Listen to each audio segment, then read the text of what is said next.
பண்ணிக்கிறான். கல்யாணம் பண்ணிக்கிறதும் இல்லாம என்ன செய்யறான், அவ பழக்கத்தை அப்படியே ஃபாலோ பண்றான். எப்பயுமே வந்து என்ன செய்வோம், நம்ம கூடயே இருக்கிறவங்க புத்தி நம்மளுக்குள்ள கொஞ்சம் கொஞ்சமா வர ஆரம்பிச்சிடும் இல்லையா. அப்போ ஒய்ஃபா இருக்கிறவங்க பேச்ச என்ன செய்வான், கொஞ்சம் இது மட்டும் தானே, எனக்காக இதை செய்யுங்க அப்படின்னு சொல்லும் போது ஒரு சிலையை மட்டும் கொண்டு வந்திருப்பான். அப்ப அப்படியே அவ பேச்ச கேட்டு கேட்டு என்ன செய்யறான், சில வழிபாடு வருது, நரபலி கொடுக்க ஆரம்பிக்கிறாங்க. அப்புறம் அந்த உடம்பு கீறி ரத்தம் இது பண்றது, இதெல்லாம் நம்ம தேவனுக்கு அருவருப்பு.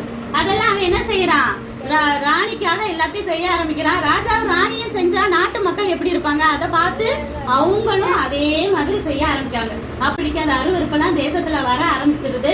ஆகாப் வந்து தன்னோட மனைவி பேச்சை கேட்டு அவனை கண்ணை விட்டு போட்டவன், அவனை போல ஒரு ராஜா யாருமே கிடையாது.